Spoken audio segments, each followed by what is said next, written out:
സാംസ്കാരിക ചരിത്രത്തിലും ആത്മീയ ഭൂപടത്തിലും മായാത്ത അധ്യായമാണ് മലപ്പുറം ജില്ലയിലെ തിരുനാവായ. നിളയുടെ ശാന്തമായ തീരത്ത് കുടികൊള്ളുന്ന തിരുനാവായ നാവാമുകുന്ദ ക്ഷേത്രം കേവലം ഒരു ആരാധനാലയം എന്നതിലുപരി പൈതൃകത്തിന്റെയും ഐതിഹ്യങ്ങളുടെയും സംഗമഭൂമിയാണ്. തമിഴ് വൈഷ്ണവ ഭക്തകവികളായ ആഴ്വാർമാർ പാടിപ്പുകഴ്ത്തിയ 108 ദിവ്യദേശങ്ങളിൽ കേരളത്തിലുള്ള അപൂർവം ക്ഷേത്രങ്ങളിലൊന്നാണ് ഈ മഹാക്ഷേത്രം. ലക്ഷ്മി നാരായണ സങ്കല്പത്തിൽ വിരാജിക്കുന്ന നാവാമുകുന്ദന്റെ ഉത്ഭവത്തിന്റെയും ക്ഷേത്രത്തിന്റെ അതുല്യമായ ഐതിഹ്യങ്ങളുടെയും ചരിത്രപരമായ പ്രാധാന്യത്തിന്റെയും ആചാരങ്ങളുടെയും ആഴങ്ങളിലേക്ക് നമുക്കൊരു തീർത്ഥയാത്ര ചെയ്യാം. തിരുനാവായ ക്ഷേത്രത്തിലെ പ്രധാന പ്രതിഷ്ഠ നാവാമുകുന്ദൻ എന്നറിയപ്പെടുന്ന മഹാവിഷ്ണുവാണ്. എന്നാൽ ഈ ക്ഷേത്രത്തെ സവിശേഷമാക്കുന്നത് ഭഗവാൻ ഐശ്വര്യദായിനിയായ മഹാലക്ഷ്മി ദേവിയോടൊപ്പം കുടികൊള്ളുന്നുവെന്ന സങ്കല്പമാണ്. ഇവിടുത്തെ ആരാധന ലക്ഷ്മി നാരായണ സങ്കല്പത്തിൽ അധിഷ്ഠിതമാണ്. വിഷ്ണുവിന്റെ വാമഭാഗത്ത്, അതായത് ഇടതുവശത്ത്, മഹാലക്ഷ്മിക്ക് പ്രത്യേക സ്ഥാനവും പൂജയുമുള്ള പ്രതിഷ്ഠകൾ ഭാരതത്തിൽ തന്നെ അപൂർവമാണ്. കേരളത്തിലിത് ഏകമാണ്. മഹാവിഷ്ണു മഹാലക്ഷ്മിയും കൂടെയുള്ള അമ്പലം തന്നെ വളരെ കുറവാണ്. അപ്പം മഹാലക്ഷ്മിക്ക് ഈ മലർപ്പറ കഴിക്കുക എന്നുള്ളത് ഇവിടെ വളരെ പ്രധാനമാണ്. ഉദ്ദിഷ്ട കാര്യം സാധിക്കാൻ വേണ്ടി നമ്മൾ ആദ്യം പ്രാർത്ഥിക്കുകയും പിന്നീട് ആ സാധിച്ചു കഴിഞ്ഞാൽ മഹാലക്ഷ്മിക്ക് മലർപ്പറയും ചുറ്റുവിളക്കും കഴിക്കുക എന്നുള്ളത്. അപ്പോൾ അതിൻ്റെ അനുഭവസ്ഥർ ധാരാളം വന്ന് കഴിക്കുന്നുണ്ട്. അധികം കഴിക്കുന്നത് വിവാഹം കഴിയാത്ത ആളുകൾ ആദ്യം വന്ന് പ്രാർത്ഥിച്ച് മലർപ്പറ കഴിച്ചോളാമെന്ന് പ്രാർത്ഥിക്കുകയും വിവാഹം കഴിഞ്ഞതിന് ശേഷം രണ്ടുപേരും കൂടി വന്ന് ഒന്നിച്ച് മഹാലക്ഷ്മിക്ക് മലർപ്പറ നടത്തുക എന്നാണ്. ഈ അത്യപൂർവ സങ്കല്പത്തിന് പിന്നിൽ വിഷ്ണു ഭക്തനായ ഗജേന്ദ്രൻ എന്ന ആനയുമായി ബന്ധപ്പെട്ട മനോഹരമായൊരു ഐതിഹ്യമുണ്ട്. ബ്രഹ്മമുഹൂർത്തത്തിൽ ഭാരതപ്പുഴയിൽ സ്നാനം ചെയ്ത് നാവാമുകുന്ദന് അർപ്പിക്കാനായി അടുത്തുള്ള താമരപ്പൊയ്കയിൽ നിന്ന് താമരപ്പൂക്കൾ ശേഖരിച്ച് നിത്യേന അർച്ചന നടത്തുന്നത് ഗജേന്ദ്രന്റെ പതിവായിരുന്നു. ഒരു അക്ഷയ തൃതീയ നാളിൽ താമരപ്പൂക്കൾ ശേഖരിക്കാനെത്തിയ ഗജേന്ദ്രന് ഒരൊറ്റ പൂവ് പോലും കണ്ടെത്താനായില്ല. കുണ്ഠിതനായ അദ്ദേഹം സങ്കടമുണർത്തിക്കാൻ ക്ഷേത്രത്തിലെത്തിയപ്പോൾ ഭഗവാന്റെ വിഗ്രഹം താമരപ്പൂക്കളാൽ മൂടിയിരിക്കുന്നത് കണ്ട് വിസ്മയിച്ചു. തനിക്ക് മുൻപ് മറ്റാരോ പൂക്കൾ അർപ്പിച്ചു എന്ന് മനസ്സിലാക്കിയ ഗജേന്ദ്രൻ മനം നൊന്ത് ഭഗവാന്റെ പാദങ്ങളിൽ സാഷ്ടാംഗം പ്രണമിച്ചു. തനിക്ക് താമരപ്പൂക്കൾ കിട്ടാതെ വരുന്ന ദുർവിധി മാറ്റിക്കിട്ടാൻ പ്രാർത്ഥിച്ചു. അപ്പോൾ ഭഗവാൻ പ്രത്യക്ഷപ്പെട്ട് അരുളി ചെയ്തു. തന്റെ പ്രിയ പത്നിയായ മഹാലക്ഷ്മി ദേവിയാണ് ഗജേന്ദ്രന് മുൻപേ താമരപ്പൂക്കൾ ശേഖരിച്ച് തനിക്കായി അർപ്പിച്ചത്. തന്റെ ഭക്തന്മാരോടുള്ള ഭഗവാന്റെ അമിതമായ സ്നേഹത്തിൽ അസൂയ പൂണ്ട ദേവി അതേ സ്നേഹവാത്സല്യം തനിക്കും ലഭിക്കണമെന്ന ആഗ്രഹത്തിലാണിത് ചെയ്തത്. ഗജേന്ദ്രന്റെ പ്രാർത്ഥന സ്വീകരിച്ച ഭഗവാൻ ഇനിമേൽ തന്റെ ഭക്തന് താമരപ്പൂക്കൾക്ക് ക്ഷാമമുണ്ടാകില്ല എന്ന വാക്ക് നൽകി. മാത്രമല്ല, ദേവിയുടെ ഭക്തവാത്സല്യത്തിലുള്ള ആഗ്രഹം മനസ്സിലാക്കി ശ്രീ മഹാലക്ഷ്മിയെ തന്റെ വാമഭാഗത്ത് പ്രത്യേക സ്ഥാനത്ത് കൂടിയിരുത്തി. ഈ ഐതിഹ്യത്തിലൂടെ തിരുനാവായ ഭഗവാൻ ഭക്തനോടുള്ള അചഞ്ചലമായ സ്നേഹത്തെയും അതോടൊപ്പം ദേവിയുടെ മാതൃഭാവത്തെയും ഒരേപോലെ ഉയർത്തിപ്പിടിക്കുന്നു. ഇവിടെ ഭഗവാനെ പിതാവായും ലക്ഷ്മി ദേവിയെ മാതാവായും ഗജേന്ദ്രനെ മകനുമായാണ് ഭക്തർ സങ്കല്പിക്കുന്നത്. നാവാമുകുന്ദ ക്ഷേത്രത്തിന്റെ ഉത്ഭവവുമായി ബന്ധപ്പെട്ട് പ്രചാരത്തിലുള്ള മറ്റൊരു സുപ്രധാന ഐതിഹ്യം നവയോഗികൾ എന്നറിയപ്പെടുന്ന 9 സന്യാസിവര്യന്മാരുമായി ബന്ധപ്പെട്ടതാണ്. പുരാണങ്ങളിൽ പരാമർശിക്കുന്ന ഈ 9 സഹോദര സന്യാസിമാരാണ് ഈ പുണ്യതീർത്ഥത്തിൽ മഹാവിഷ്ണുവിന്റെ പ്രതിഷ്ഠ നടത്തിയത്. എന്നാൽ ഈ യോഗികൾ സ്ഥാപിച്ച ആദ്യത്തെ 8 വിഗ്രഹങ്ങളും തൊട്ടു പിന്നാലെ അന്തർധാനം ചെയ്തുവെന്നാണ് വിശ്വാസം. 9ാമത്തെ യോഗി പ്രതിഷ്ഠിച്ച വിഗ്രഹവും ഭൂമിയിലേക്ക് ആഴ്ന്നു പോവുകയും അവസാനത്തെ യോഗി ബലപ്രയോഗത്തിലൂടെ തടയുകയും ചെയ്തുവത്രേ. ഈ ഐതിഹ്യം കാരണമാണ് ഇന്ന് ക്ഷേത്രത്തിൽ ആരാധിക്കുന്ന മഹാവിഷ്ണുവിന്റെ മൂർത്തി കാൽമുട്ടിന് മുകളിൽ മാത്രമേ ദൃശ്യമാകൂ എന്ന് പറയുന്നത്. ബാക്കി ഭാഗം ഭൂമിക്കടിയിലേക്ക് ആഴ്ന്നുപോയതായി കരുതപ്പെടുന്നു. ഈ പ്രതിഭാസം ക്ഷേത്രത്തിന് ഒരു നിഗൂഢതയും അമാനുഷികതയും നൽകുന്നു. മലപ്പുറം ജില്ലയിലെ തിരുനാവായയിൽ ഭാരതപ്പുഴയുടെ വടക്കേ കരയിലാണ് തിരുനാവായ നവാമുകുന്ദ ക്ഷേത്രം. ഇതിൻ്റെ തെക്കേ കരയിൽ ബ്രഹ്മാവിൻ്റെയും ശിവൻ്റെയും അമ്പലം. നവാമുകുന്ദൻ എന്ന് പറഞ്ഞാൽ മഹാവിഷ്ണുവാണ്. 8 വിഗ്രഹങ്ങൾ ഭൂമിക്ക് അടിയിലേക്ക് താഴ്ന്നു പോയി 9 നവം എന്നുള്ള രീതിയിലാണ് നവാമുകുന്ദൻ എന്ന രീതിയിൽ വരുന്നത്. അപ്പോൾ അപ്പുറത്ത് ബ്രഹ്മാവിൻ്റെയും ശിവൻ്റെയും, ഇവിടെ വിഷ്ണു. അപ്പോൾ ത്രിമൂർത്തി സംഗമ സ്ഥാനം എന്ന പ്രാധാന്യം ഇവിടെ ഉണ്ട്. പിന്നെ ഭാരതപ്പുഴയുടെ തീരത്താണ് ഈ ക്ഷേത്രം. നേരെ ഭഗവാൻ നോക്കുന്ന ദൃഷ്ടി ഭാരതപ്പുഴയിലേക്കാണ്. അപ്പോൾ ത്രിമൂർത്തി സംഗമസ്ഥാനം എന്നുള്ളൊരു വലിയ പ്രാധാന്യം. രണ്ടാമതൊന്ന് 108 വൈഷ്ണവ ക്ഷേത്രങ്ങളിൽ ഏറെ പ്രധാനമുള്ള ക്ഷേത്രമാണ്.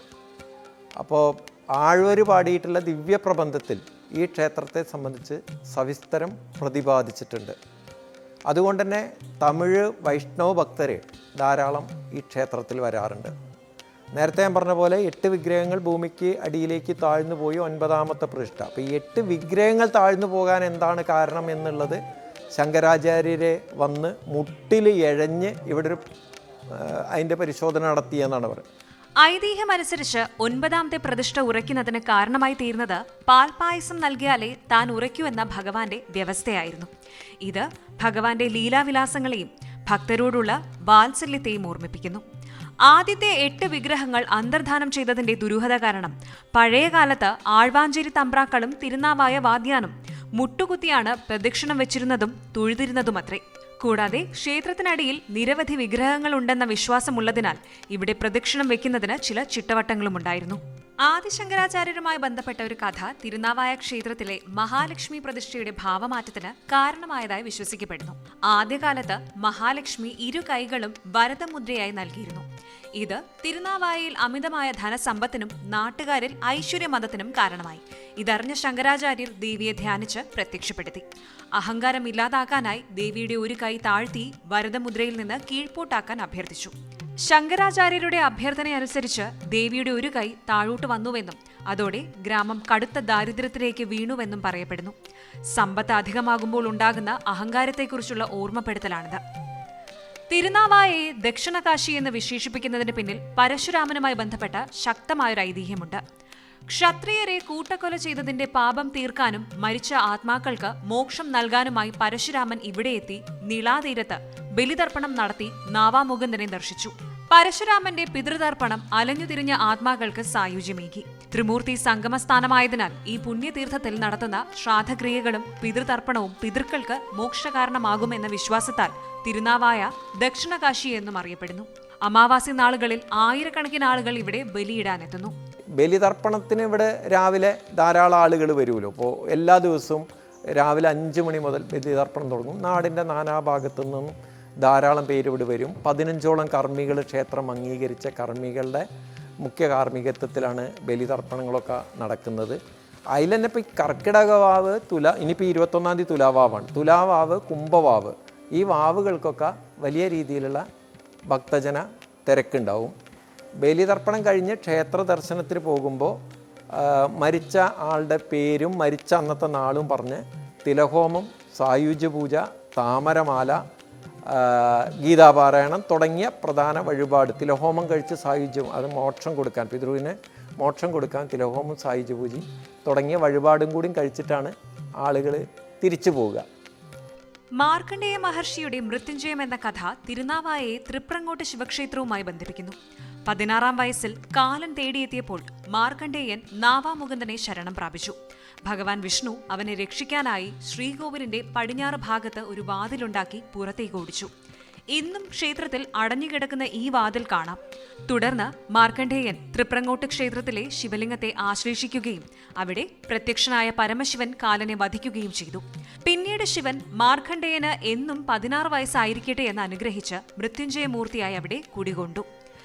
തിരുനാവായയുടെ ആത്മീയ പ്രാധാന്യം നാവാമുകുന്ദ ക്ഷേത്രത്തിൽ മാത്രം ഒതുങ്ങുന്നില്ല. ഭാരതപ്പുഴയുടെ ഈ തീരം ത്രിമൂർത്തി സംഗമസ്ഥലം എന്നറിയപ്പെടുന്നു. ഇവിടെ മഹാവിഷ്ണുവായ നാവാമുകുന്ദൻ കുടികൊള്ളുന്നു. നദിയുടെ മറുകരയിൽ ബ്രഹ്മാവിന്റെ പ്രതിഷ്ഠയുള്ള ബ്രഹ്മാവ് ക്ഷേത്രവും അടുത്തായി ഒരു ശിവക്ഷേത്രവുമുണ്ട്. ഈ 3 ക്ഷേത്രങ്ങളും ചേരുമ്പോൾ നിളാതീരത്തെ ഈ സ്ഥലം ത്രിമൂർത്തികളുടെ സാന്നിധ്യം കൊണ്ട് അനുഗ്രഹീതമാകുന്നു. ഭഗവാനോടൊപ്പം ശിവനെയും ഇവിടെ കാണാൻ സാധിക്കുന്നതുകൊണ്ട് തിരുനാവായെ ദക്ഷിണകാശി എന്നും വിശേഷിപ്പിക്കാറുണ്ട്. വാരണാസിയിൽ പിതൃകർമ്മങ്ങൾ അനുഷ്ഠിക്കുന്നതിന് സമാനമായ പുണ്യം ഇവിടെ നിളാതീരത്ത് ബലിതർപ്പണം ചെയ്യുന്നതിലൂടെ ലഭിക്കുമെന്നാണ് വിശ്വാസം. കാശിയുടെ പ്രാധാന്യം മരണാനന്തര കർമ്മങ്ങൾക്കും മുക്തിക്കുമുള്ളതാണെങ്കിൽ തിരുനാവായയും സമാനമായ പ്രാധാന്യം പിതൃകർമ്മങ്ങളിൽ പുലർത്തുന്നു. തിരുനാവായയുടെ ചരിത്രപരമായ പ്രശസ്തിക്ക് പ്രധാന കാരണം മാമാങ്കം എന്ന ഇതിഹാസ പ്രസിദ്ധമായ ഉത്സവമാണ്. കേരളത്തിന്റെ രാഷ്ട്രീയ സാംസ്കാരിക ചരിത്രത്തിൽ നിർണായക സ്വാധീനം ചെലുത്തിയ ചടങ്ങായിരുന്നു മാമാങ്കം. ഭാരതപ്പുഴയുടെ തീരത്ത് 12 വർഷത്തിലൊരിക്കൽ നടത്തിയിരുന്ന ഈ മഹാസംഗമം മാഘമാസത്തിലെ മകം നാളിൽ നടന്നതുകൊണ്ടാണ് മാമാങ്കം എന്ന പേര് ലഭിച്ചത്. ദേശീയ രാജാക്കന്മാർ ഉൾപ്പെടെയുള്ളവർ പങ്കെടുത്തിരുന്ന ഈ ഉത്സവത്തിന് രണധീരതയുടെയും പോരാട്ടത്തിന്റെയും ചരിത്രമുണ്ട്. മാമാങ്കത്തിന്റെ പ്രധാന പ്രത്യേകത കോഴിക്കോട് സാമൂതിരി രാജാവിന്റെ മേൽക്കോയ്മയെ ചോദ്യം ചെയ്തുകൊണ്ട് വള്ളുവനാട്ടിലെ ചാവേറുകൾ ജീവൻ ബലി നൽകിയിരുന്ന ചടങ്ങുകളാണ്. ഇന്ന് മാമാങ്കത്തിന്റെ ഈ ചരിത്രപരമായ പ്രാധാന്യം നിലനിർത്തുന്നതിൽ പ്രധാന പങ്ക് വഹിക്കുന്നത് തിരുനാവായ ക്ഷേത്രമാണ്. ക്ഷേത്രം ഇപ്പോഴും കോഴിക്കോട് സാമൂതിരി രാജകുടുംബത്തിന്റെ ഉടമസ്ഥതയിലും മലബാർ ദേവസ്വം ബോർഡിന്റെ കീഴിലുമുള്ള ഒരു ട്രസ്റ്റിന്റെ ഭരണത്തിലുമാണ്. ബലിതർപ്പണത്തിന് പേരുകേട്ട ഇടമാണ് തിരുനാവായ നാവാമുകുന്ദ ക്ഷേത്രം. പുണ്യനദിയായ ഭാരതപ്പുഴയുടെ തീരം ശ്രാദ്ധപൂജകൾക്ക് പ്രസിദ്ധിയാർജിച്ചതാണ്. പ്രധാനമായും കർക്കടകം, തുലാം, കുംഭം, ഇടവം എന്നീ 4 മാസങ്ങളിലെ അമാവാസി നാളുകളിൽ ഇവിടെ പിതൃകർമ്മങ്ങൾക്കായി വൻ ഭക്തജന തിരക്കുണ്ടാകാറുണ്ട്. ഇതിൽ കുംഭമാസത്തിലെ കുംഭവാവ് ബലിതർപ്പണത്തിന് വളരെയധികം പ്രാധാന്യമുള്ള ദിനമാണ്. കാരണം മരിച്ച പൂർവികർക്ക് വേണ്ടി ബലിയും തർപ്പണവും അർപ്പിച്ചാൽ അവർക്ക് മോക്ഷം ലഭിക്കുമെന്നാണ് വിശ്വാസം. അതുപോലെ തന്നെ കർക്കിടക വാവുബലി നാളിലും ഈ ചടങ്ങ് മുടങ്ങാതെ നടത്താറുണ്ട്. നീലാതീരത്തെ ജലത്തിന് പുരാണപരമായ ഒരു പവിത്രത കൽപ്പിച്ചിട്ടുള്ളതിനാൽ ഇവിടെ ഭഗവാൻ നാവാമുകുന്ദൻ പിതൃക്കളെ മോക്ഷത്തിലേക്ക് നയിക്കുന്ന നാരായണനായി സങ്കല്പിക്കപ്പെടുന്നു. നാവാമുകുന്ദ ക്ഷേത്രത്തിലെ പ്രധാനപ്പെട്ട ആചാരങ്ങൾ ക്ഷേത്രത്തിന്റെ പൈതൃകം വിളിച്ചോതുന്നതാണ്. ആമലകി ഏകാദശി അഥവാ തിരുനാവായ ഏകാദശി മലയാള മാസമായ കുംഭത്തിലെ ശുക്ലപക്ഷത്തിൽ വരുന്ന ഏകാദശിയാണ്. പുണ്യമായ നെല്ലിക്കയുമായി ബന്ധപ്പെട്ട ഈ വ്രതം മഹാവിഷ്ണുവിന് അത്യധികം പ്രിയപ്പെട്ടതാണ്. ഈ ദിവസം നാവാമുകുന്ദന് നടത്തുന്ന ആരാധനയും ചിട്ടയായ വ്രതാനുഷ്ഠാനവും ഭക്തർക്ക് സകല ഐശ്വര്യങ്ങളും നൽകുമെന്നാണ് പൊതുവായുള്ള വിശ്വാസം. നാവാമുകുന്ദ ക്ഷേത്രത്തിലെ പ്രധാന ഉത്സവമായി കണക്കാക്കുന്നത് മേടമാസത്തിലെ വിഷു സംക്രമത്തിന് കൊടികയറി 10-ാം ഉദയത്തിന് ആറാട്ടോടെ അവസാനിക്കുന്ന 10 ദിവസത്തെ കൊടിയേറ്റുത്സവമാണ്. കേരളീയ ക്ഷേത്രകലകളുടെയും അനുഷ്ഠാനങ്ങളുടെയും സംഗമവേദിയാണ് ഈ ഉത്സവം. കൂടാതെ മറ്റ് നിരവധി വിശേഷ ദിവസങ്ങളും ക്ഷേത്രത്തിലുണ്ട്. മഹാവിഷ്ണുവിന് പൊതുവെ വ്യാഴാഴ്ച പ്രധാനമാണ്. വിശേഷ ദിവസങ്ങളിൽ ചിങ്ങമാസത്തിലെ അഷ്ടമിരോഹിണി, തിരുവോണം, ദീപാവലി, മേടവിഷു, വൈശാഖ പുണ്യമാസം, കർക്കിടക രാമായണ മാസം, കർക്കിടക വാവുബലി തുടങ്ങിയവ പ്രാധാന്യമർഹിക്കുന്നു. കന്നിമാസത്തിൽ ഭഗവതിക്ക് പ്രാധാന്യമുള്ള നവരാത്രി, ദീപാവലി ദിവസങ്ങൾ, അതുപോലെ ആഴ്ചയിലെ വെള്ളിയാഴ്ച എന്നിവ ലക്ഷ്മി ദേവിക്ക് പ്രധാനമാണ്. ഇവ കൂടാതെ വൈകുണ്ഠ ഏകാദശി അഥവാ സ്വർഗവാതിൽ ഏകാദശിയും ക്ഷേത്രത്തിൽ അതിവിശേഷമായി ആചരിച്ചു വരുന്നു. മലപ്പുറം ജില്ലയുടെ ഹൃദയഭാഗത്ത് ഭാരതപ്പുഴയുടെ തീരത്ത് ശാന്തമായി വിരാജിക്കുന്ന തിരുനാവായ നാവാമുകുന്ദ ക്ഷേത്രം ലക്ഷ്മി നാരായണ സങ്കല്പത്തിന്റെ മഹനീയമായൊരു ഉദാഹരണമാണ്. ഭക്തവാത്സല്യത്തിന്റെ കഥ പറയുന്ന ലക്ഷ്മി നാരായണ പ്രതിഷ്ഠയും നവയോഗികളുടെ പ്രതിഷ്ഠാ രഹസ്യവും ദക്ഷിണകാശി എന്നറിയപ്പെടുന്ന ത്രിമൂർത്തി സംഗമസ്ഥാനവും മാമാങ്കത്തിന്റെ ചരിത്ര പെരുമയും പിതൃമോക്ഷം നൽകുന്ന നീലാതീരവും ഇവയെല്ലാം ഈ ക്ഷേത്രത്തെ കേവലം ഒരു ആരാധനാലയത്തിൽ നിന്ന് ഭാരതത്തിന്റെ ആത്മീയ പൈതൃകത്തിന്റെ ഒരു വിളക്കുമാടമായി മാറ്റുന്നു. ഓരോ ഭക്തനും ചരിത്രകുതുകയ്ക്കും പ്രകൃതി സ്നേഹിക്കും തിരുനാവായ ഒരു തീർത്ഥാടന കേന്ദ്രമാണ്. ജീവിതത്തിന്റെ തിരക്കുകൾക്കിടയിൽ നിളയുടെ തണുപ്പും ഭഗവാന്റെ അനുഗ്രഹവും തേടി ഈ പുണ്യഭൂമിയിലേക്കൊരു യാത്ര പോകുന്നത് മനസ്സിന് ശാന്തതയും ആത്മാവിന് ഐശ്വര്യവും നൽകുമെന്നതിൽ സംശയമില്ല. നാവാമുകുന്ദന്റെയും മലർമങ്കൈ നാച്ചിയാരുടെയും അനുഗ്രഹം എല്ലാവർക്കും ഉണ്ടാകട്ടെ. ഭഗവാന്റെയും ലക്ഷ്മി ദേവിയുടെയും ഐശ്വര്യം വാഴുന്ന ഈ മണ്ണിൽ ചരിത്രവും വിശ്വാസവും ഇന്നും കൈകോർത്തു നിൽക്കുന്നു.